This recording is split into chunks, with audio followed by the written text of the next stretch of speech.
Shalom. Puji nama Tuhan, sekali lagi shalom.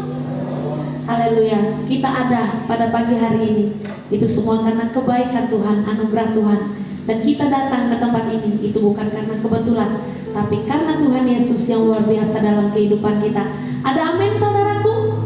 Haleluya. Kita akan memulai ibadah kita. Namun sebelum kita memulai ibadah kita, saya ajak kita semua untuk tundukkan kepala. Kita berdoa kepada Tuhan. Selamat pagi Bapa yang di sorga. Engkau adalah Bapa yang sungguh baik dalam kehidupan kami. Kami percaya Tuhan, kami ada di tempat ini, itu semua bukan karena kebetulan, tapi karena anugerah-Mu yang luar biasa dalam kehidupan kami. Dan pada saat ini Tuhan, kami memberikan waktu kami. Kami mau memuji, memuliakan, menyembah Engkau Tuhan. Kami percaya Tuhan, saat ini Engkau ada di tengah kami. Engkau mau memulihkan kami, Engkau mau menyembuhkan kami, bahkan Engkau mau menolong kami Tuhan di dalam setiap kehidupan kami. Dan saat ini Tuhan, bungkus kami dalam kuasa darah-Mu. Bebaskan roh kami Bapa, layakkan kami untuk menghampiri tahta-Mu yang kudus. Dan segala roh jahat, roh iblis, roh setan yang menghalangi ibadah ini kami ikat, kami tolak, kami patahkan, kami hancurkan, dan kami usir keluar dari tempat ini di dalam nama Tuhan Yesus. Biar hanya kemuliaan, kuasa Tuhan hadir di tempat ini. Terima kasih Tuhan, kami siap memulai ibadah kami. Haleluya Yesus, haleluya. Di dalam nama-Mu Tuhan ada kesembuhan, ada keselamatan. Haleluya Yesus. Mari kita sama-sama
atas puji-pujian kami dan penyembahan kami. Terima kasih Tuhan, kami siap memulai ibadah kami di dalam nama Tuhan Yesus. Haleluya, amin. Ada sukacita saudaraku? Tuhan Yesus adalah Raja di atas segala raja. Dia yang maha mulia, Dia yang maha kuasa. Mari kita sama-sama naikkan pujian kita. Mari kita sambut Sang Raja.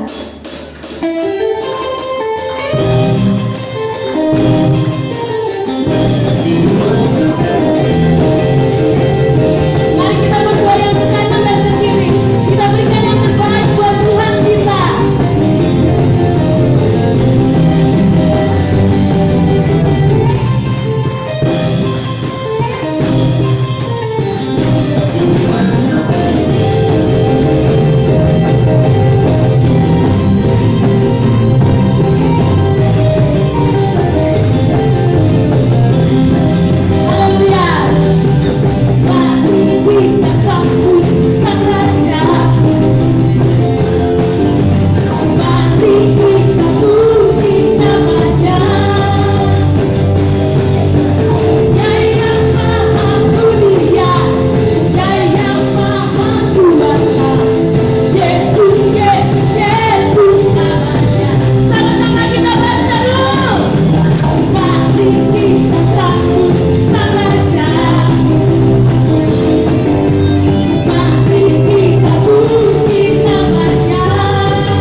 yang olehnya kita beroleh hidup yang kekal. Tiada nama lain.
kita. Saya mengajak Bapak Ibu Saudara untuk bergoyang ke kiri 2 kali, ke kanan 2 kali. Kita naikkan pujian kita, Yesus bermantap. Mari Bapak Ibu, kita berikan yang terbaik buat Tuhan.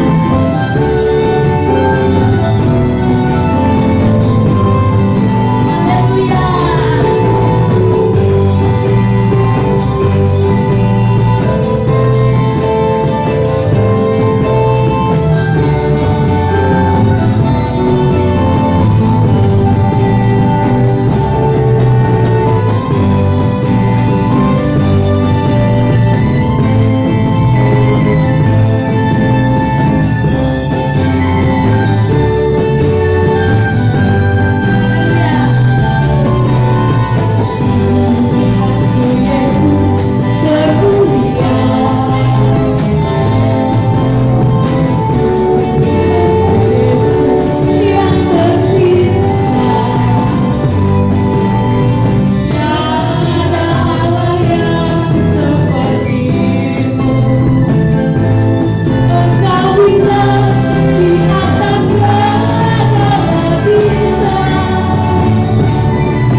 mencari pintu surga.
Puji nama Tuhan.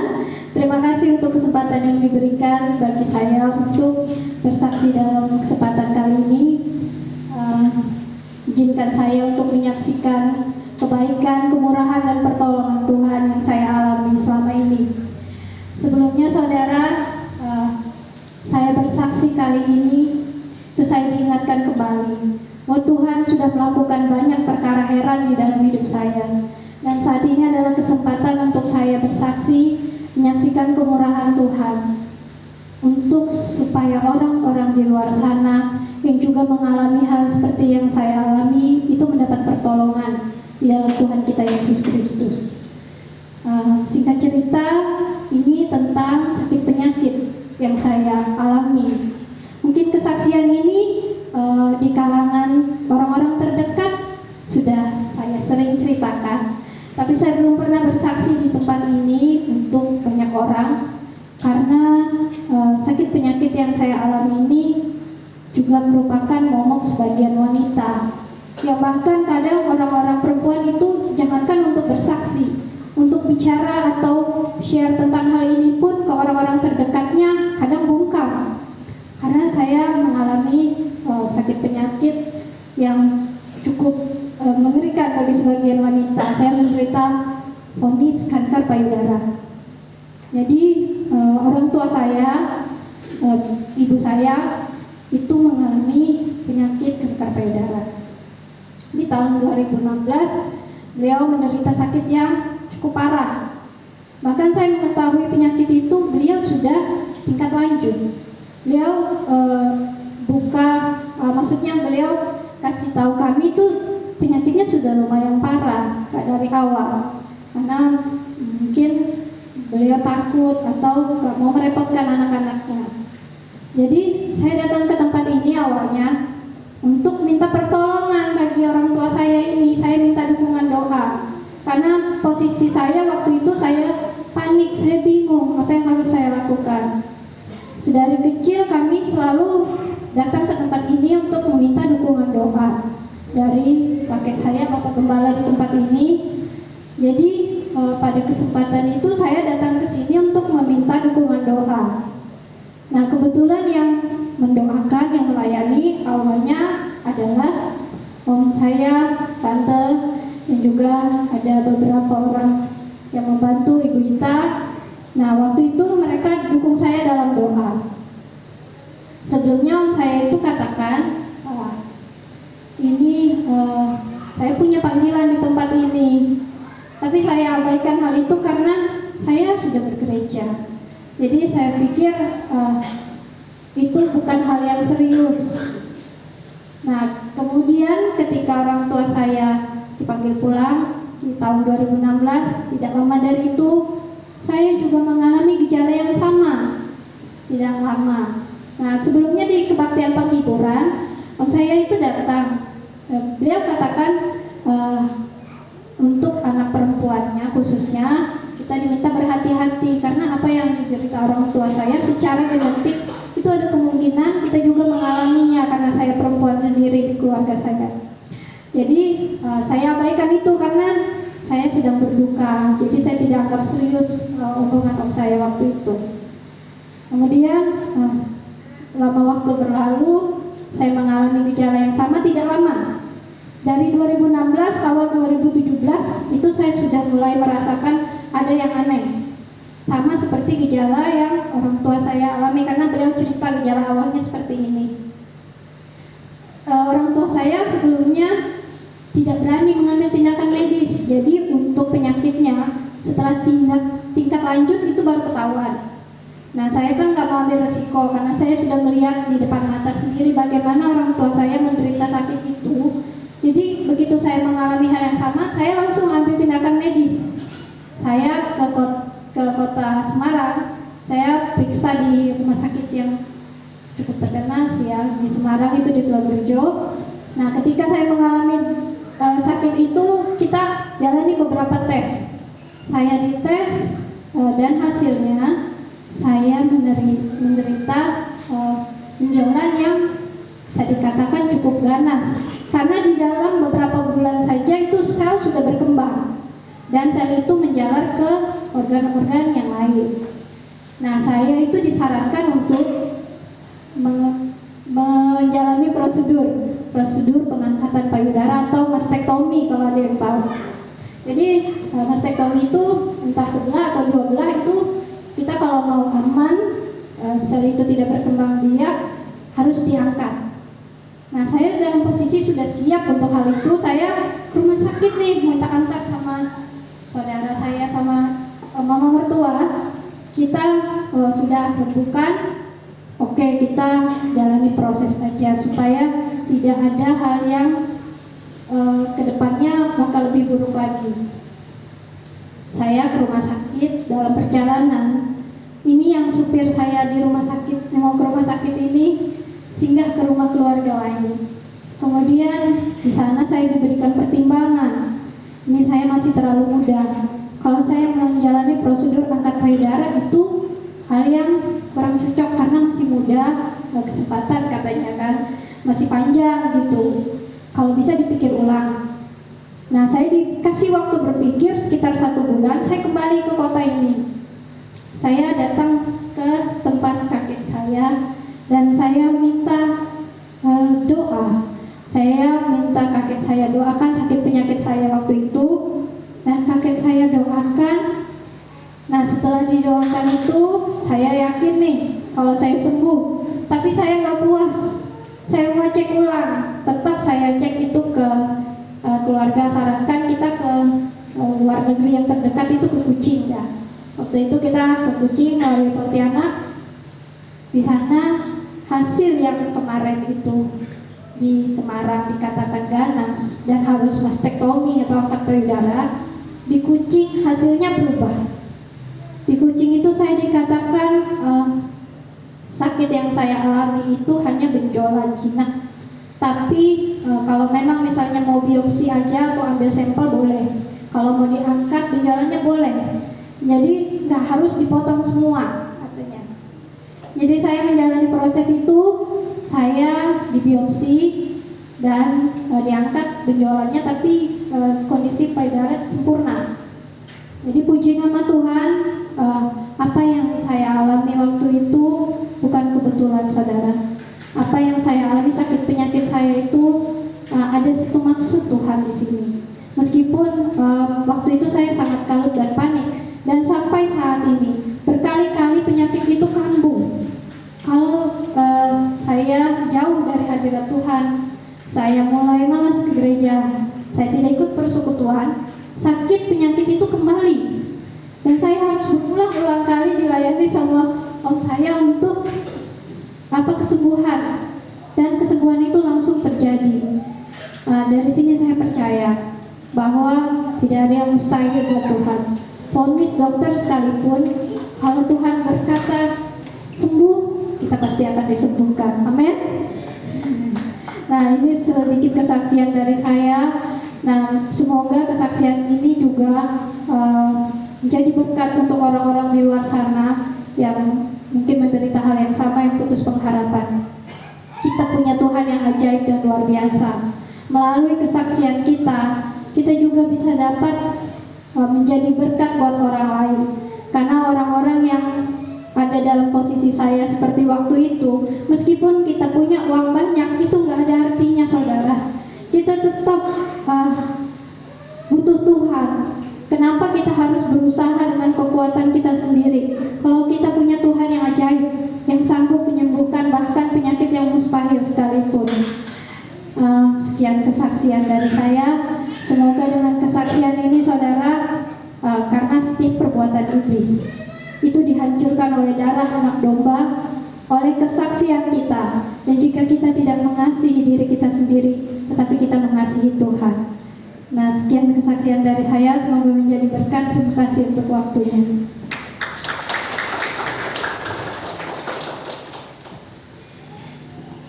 Terima kasih, kesaksian yang sungguh luar biasa. Kita akan mengalami mujizat demi mujizat, karena di dalam nama Tuhan Yesus ada kuasa, ada kesembuhan, ada kelepasan. Amin.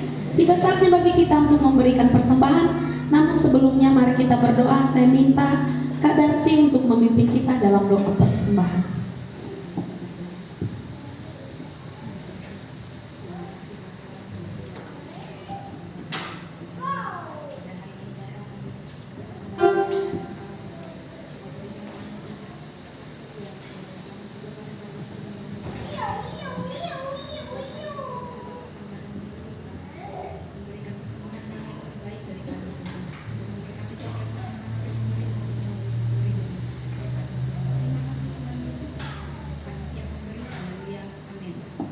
Puji nama Tuhan. Yang bertugas saya persilakan kita iringi dengan pujian Aku Diangkat.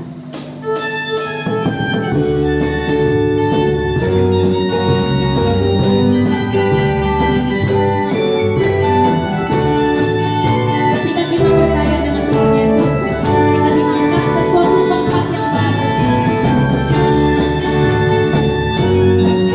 Di mana tempat itu hanya ada Tuhan Yesus dan ada kita.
bagi kita untuk mendengarkan firman Tuhan.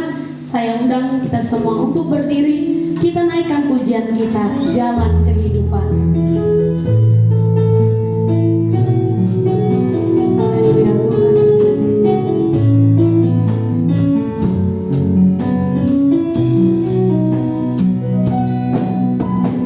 Yesus adalah jalan kekuatan. Bila ku lemah, Dia pasti kuatkanku. Asal ku turut firman-Nya dan jalan bersama-Nya, ku takkan goyah. Yesus adalah jalan kehidupan, kebenarannya meluruskan jalanku. Tujuan hidup semakin nyata karena terangku Tuhan. Bersamanya ku tak akan terserah.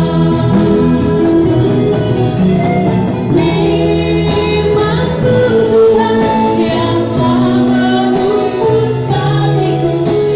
Firman Tuhan yang telah menjadi hatiku. Sungguh karena kasih-Mu ku berarti.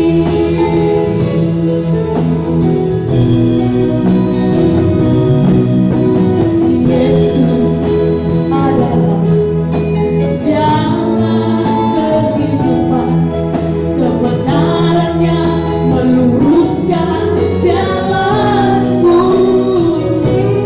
Tujuan hidup semakin nyata karena terangku Tuhan. Bersamanya ku tak akan tersesat. Katakan firman-Mu Tuhan. Firman Tuhan yang telah menuntun kamiku. Firman Tuhan yang telah menjadi hatiku. Sungguh karena kasih-Mu ku berarti.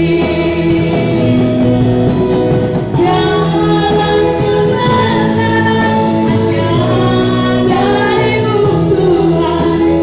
Jalan kehidupan hanya dari-Mu Tuhan. Hidupku hanya untuk-Mu Tuhan. Firman Tuhan yang telah menuntun kamiku. Firman Tuhan yang telah menjadi hatiku. Sungguh karena kasih-Mu ku berarti. Jalan kebenaran hanya dari-Mu Tuhan. Jalan kehidupan hanya dari-Mu Tuhan. Hidupku hanya untuk-Mu Tuhan.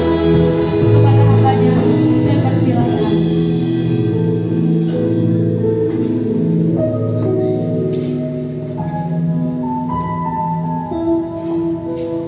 Mari kita bersatu di dalam doa.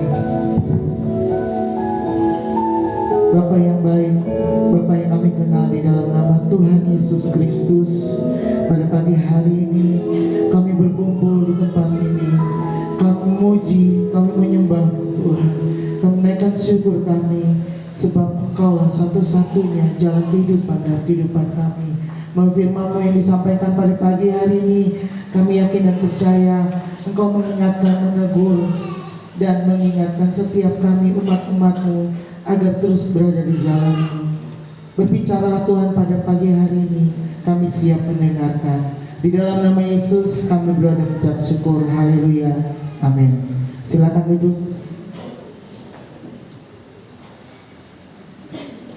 Shalom. Shalom. Puji nama Tuhan. Kembali kita berkumpul di rumah Tuhan pada pagi hari ini. Kita sama-sama akan mendengarkan firman Tuhan. Pada pagi hari ini kita akan buka Alkitab kita di dalam kitab Filipi, dalam Perjanjian Baru, Filipi pasal 3.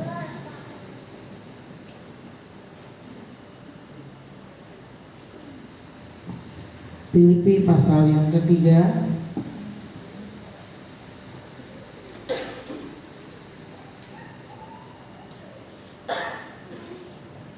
ayat yang pertama sampai dengan yang ke-8.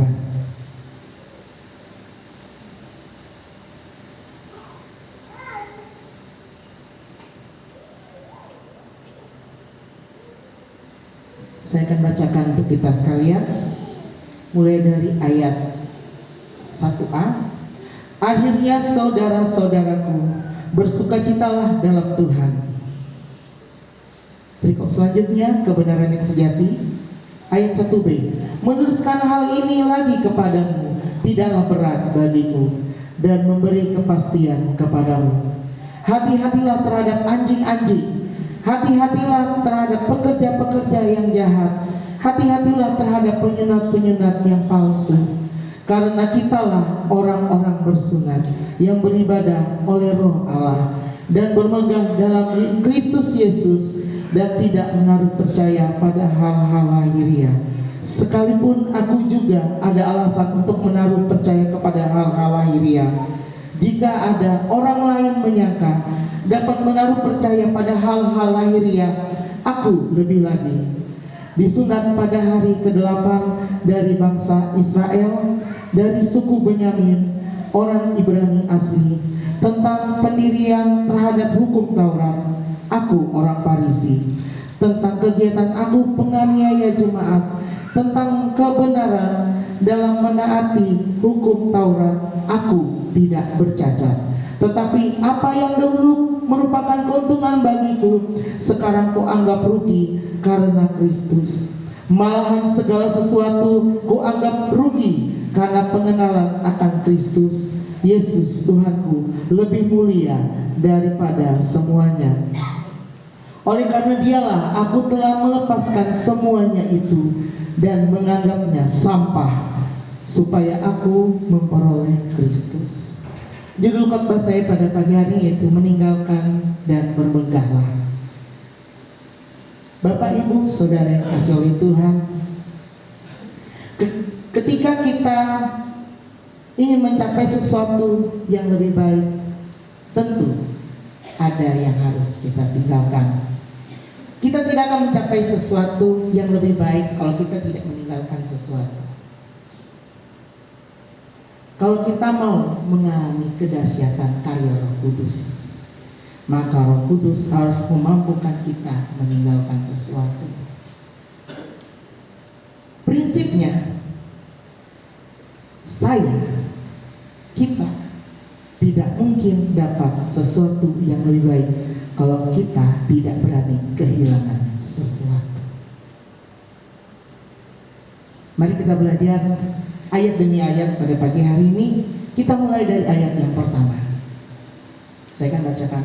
Akhirnya saudara-saudaraku, bersukacitalah dalam Tuhan. Alkitab mengatakan bahwa kita harus bersukacita dalam Tuhan, apapun kondisinya. Mau kita sakit, mau kita nggak ada uang, mau kita dalam masalah, firman Tuhan berkata, bersukacitalah dalam Tuhan. Kalau kita yang stres, kalau kita yang pusing, kalau kita hidup dalam masalah, siapa yang rugi? Iblis. Makin senang dia. Anak Tuhan satu itu larut dalam masalahnya, menangis setiap hari, gak berhenti-berhenti, sukacitanya hilang. Akhirnya negatif semua masuk dalam hidupnya, masuk dalam pikiran, masuk dalam hatinya, dan akhirnya itu yang berkuasa di dalam hidup orang itu. Akhirnya kehidupan yang lama tidak bisa ditinggalkan. Dia larut dalam masalahnya, semua emosi, semua sakit hati, semua kecewa, semua ketersinggungan itu menjadi satu dan melekat dalam orang yang kecewa, orang yang terlibat masalah. Nah, di sini Paulus mengingatkan untuk setiap kita tetap memilih untuk bersukacita. Amin. Amin ya, apapun kondisi kita, karena kita tahu Tuhan yang pegang kendali atas hidup kita. Kemudian di ayat yang kedua, situ ada anjing-anjingnya. Hati-hatilah terhadap anjing-anjing. Apakah itu anjing di situ? Apakah dogi atau anjing-anjing peliharaan? Nah, di sini dikatakan bahwa anjing-anjing itu adalah orang yang pelayanan tapi kelakuannya seperti anjing. Kenapa demikian? Karena kalau anjing itu ya muntah, dia datang lagi ke muntahannya, dia makan. Anggap aja kalau bahasa yang terkenal yang menjilat ludah sendiri. Nah, Tuhan tidak inginkan orang-orang pelayanan seperti anjing. Katakan, kita manusia bukan anjing. Jadi kita harus hati-hati orang-orang yang pelayanan, kedoknya pelayanan, tapi hidupnya nggak berubah-berubah. Khotbah tiap minggu, dengar, ibadah rajin, bahkan sampai putar-putar lagu rohani, video-video khotbah sering, tapi kelakuannya tetap seperti itu, kayak babi balik ke kubangan, hidup dalam dosa, hidup dalam sakit hati. Jadi nggak ada perubahannya. Kalau dalam rohani itu bukannya makin meningkat ya, makin mendelep, makin masuk ke dalam, hilang. Percuma kita ibadah, saudara. Percuma kita menghabiskan waktu di gereja, pagi, siang, sore, malam berdoa, kalau hidup kita hanya itu saja. Dari hari ke hari, dari bulan ke bulan, dari tahun ke tahun. Berapa tahun kita jadi orang Kristen? Berapa tahun kita mengikuti Tuhan? Hidup kita sama saja.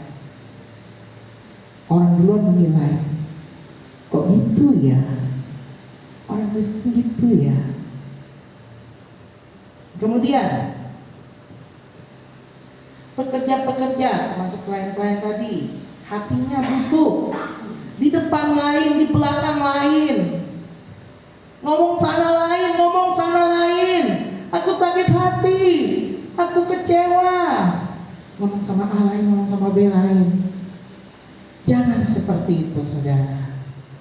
Dan orang-orang yang seperti ini harus kita hindarkan, karena orang-orang tersebut tidak membangun iman kita. Makanya firman Tuhan berkata, hati-hatilah. Nah, terhadap penyelat palsu juga kita harus berhati-hati.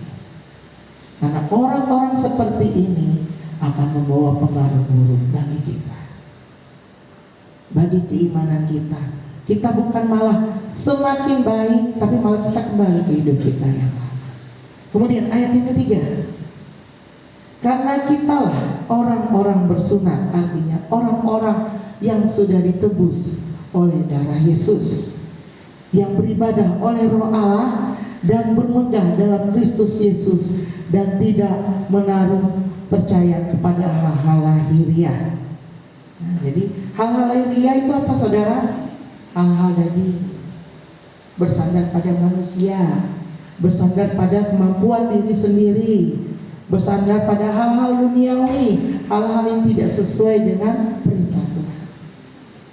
Nah, itu yang harus kita hindarkan, yang kita harus jauhi, dan kita tidak menaruh percaya. Iman kita tidak ke sana. Kalau di dalam Alkitab ada firman Tuhan, kita tidak mungkin mengabdi pada dua Tuhan. Tidak kepada harta benda dan tidak kepada Tuhan, kepada Tuhan. Jadi kalau kita dua-duanya, kita tidak bisa fokus, saudara. Kita tidak bisa tahu mana tujuan kita sesungguhnya. Kalau masih kita belok sana, belok sini, cari kesembuhan, misalnya ke dukun, ke orang-orang pintar, itu tidak akan menyelesaikan masalah. Sementara kita juga datang ke pendeta, minta kesembuhan. Terang dan gelap tidak bisa bersatu, saudara. Maka dari itu, tentukan pilihan kita dari sekarang. Kalau kita sungguh-sungguhlah di dalam Tuhan, karena kita sudah ditebus oleh darah Yesus, kita beribadah oleh Roh Allah. Jadi kalau kita pada pagi hari ini datang ke tempat ini, kita punya kerinduan datang kepada Tuhan, berarti kita memiliki Roh Allah dalam hidup kita. Amin. Amin, Bapak Ibu Saudara. Itu harus. Banyak orang-orang di luar sana ibadahnya cuma 1 tahun sekali. Kadang cuma event-event besar, perayaan besar. Kita bersyukur hari-hari ini kita tidak seperti orang-orang di luar negeri sana, susah sekali beribadah. Kita masih bebas, saudara. Nah, hal-hal lahiriah, hal-hal duniawi ini, yaitu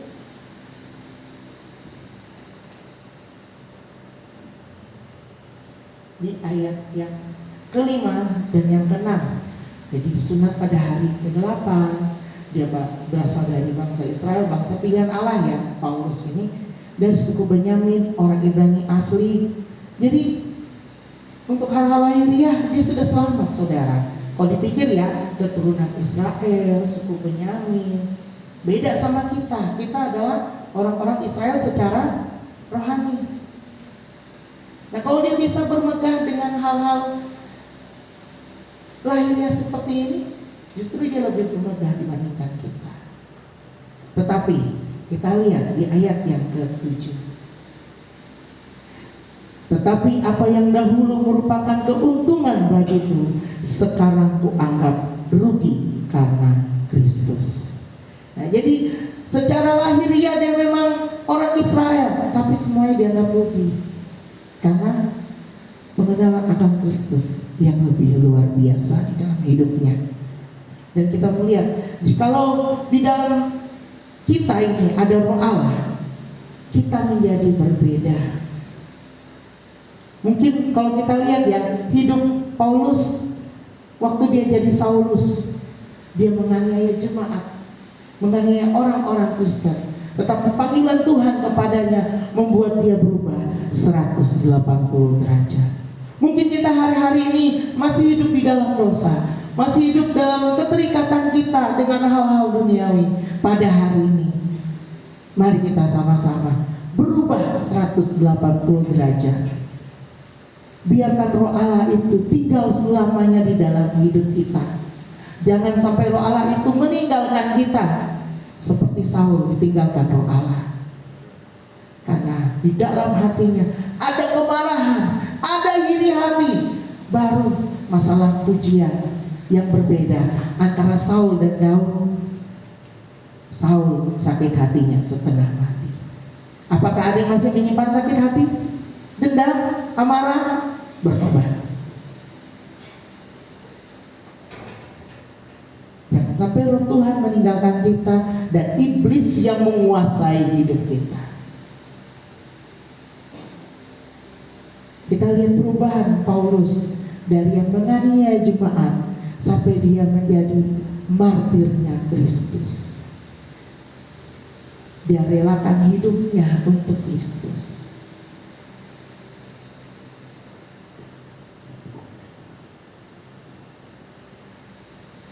Selanjutnya, orang kalau belum kenal Tuhan, bisa negur kita. Kalau misalnya kita rajin ke gereja, rajin kepada dikit-dikit, terus bilang, jangan merokok ya. Oh, gila kamu, masa kita gak boleh merokok? Kalau kita di dalam Tuhan, kita tidak merokok, kita tidak pacaran beda agama. Buat yang muda-muda, tidak selingkuh,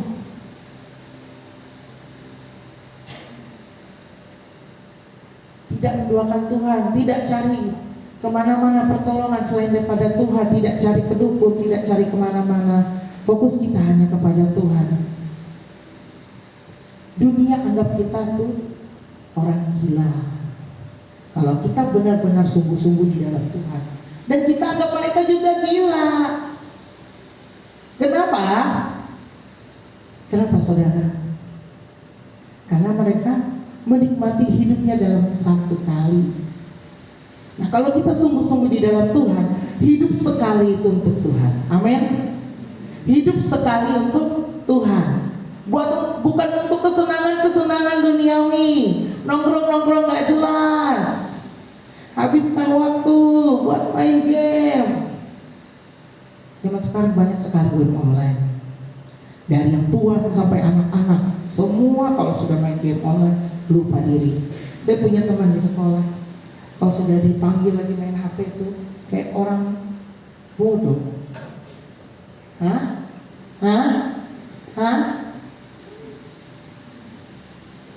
Apa pak? Kayak orang bodoh jadinya. Kebanyakan main HP.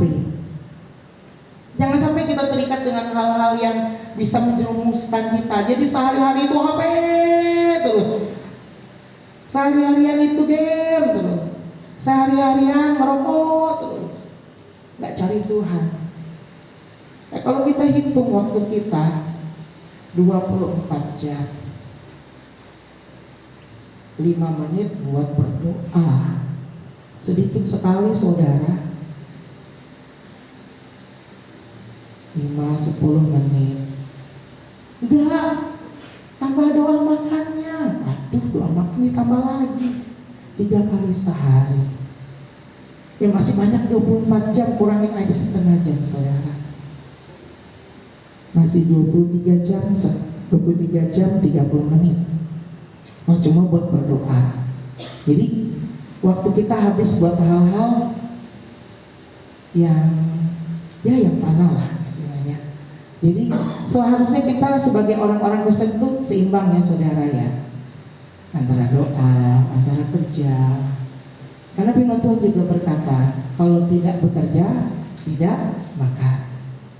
Bekerjalah, tapi jangan lupakan Tuhan. Apalagi dalam 1 minggu tidak kasih waktu 1 pun. Sibuk lagi kerja lagi, sibuk lagi kemana lagi. Saya ada pengalaman pribadi. Waktu berapa tahun yang lalu di sekolah tempat saya bekerja itu ada teman sesama orang Kristen. Dia menyarankan untuk perpisahan. Kelas 6 itu diadakan hari Minggu. Terus teman yang beda agama dengan saya kan tahu saya di gereja. Dia bilang, Pak, tapi Pak Agusnya hari Minggu ke gereja. Ah, ke gereja? Saya juga orang Kristen kok. Saya juga ke gereja kok. Dan sekarang orang tersebut jadi diaken, jadi orang penting di gerejanya dia. Dan akhirnya dia tidak berani mengingkari hari Minggu juga. Nah, makanya saudara, sebagai orang Kristen, prioritas kita itu apa? Jangan sampai, oh sudah hari Minggu, hari Sabat, kita pakai buat yang lain lagi. Jangan saudara. Khususkan hari Minggu untuk ibadah. Kalau hari lain gak bisa, hari Minggu. Kalau anak-anak muda banyak waktunya buat nongkrong, datang pemuda. Ibu-ibu selesai kerja, datang WPI.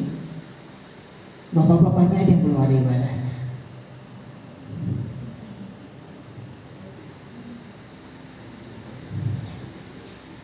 Jadi kalau kita serius dengan Tuhan itu, orang bisa anggap kita tuh orang gak normal. Karena kita benar-benar setia kepada Tuhan. Tiap hari fokus hidup kita. Nah kemudian di ayat yang ke-8, malahan segala sesuatu ku anggap rugi karena pengenalan akan Kristus Yesus Tuhanku lebih mulia daripada semuanya. Oleh karena dialah aku telah melepaskan semuanya itu dan menganggapnya sampah supaya aku memperoleh Kristus. Nah kalau kita mau masuk ke dalam kenikmatan hidup bersama Kristus, Paulus mengatakan bahwa yang Tuhan kehendaki ialah mengenal Ia. Nah, pengenalan akan Dia itu haruslah melebihi segala sesuatu. Maka dari itu saya ajak kita untuk setiap hari membaca ayat dalam Alkitab. Jadi kita kenal siapa Tuhan kita, iman kita bertumbuh, iman kita semakin kuat di dalam Tuhan, kita semakin dewasa di dalam Tuhan. Nah, kemudian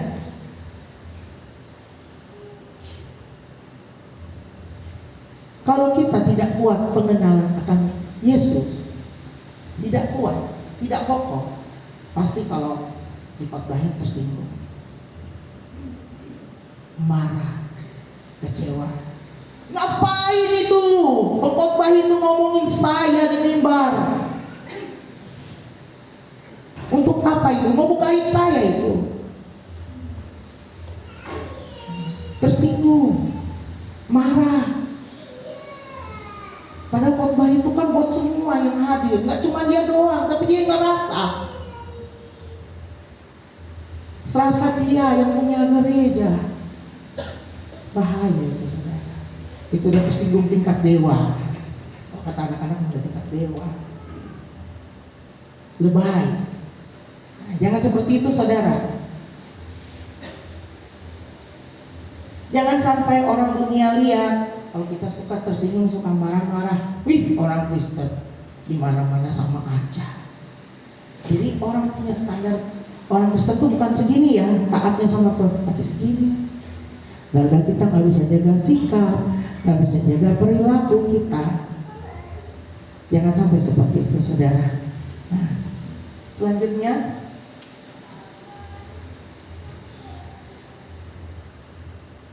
Roh Kudus, Roh Allah itu sendiri memampukan kita meninggalkan hal-hal yang harus kita tinggalkan. Yang pertama, kita belajar di dalam Matius 19 ayat yang ke-14.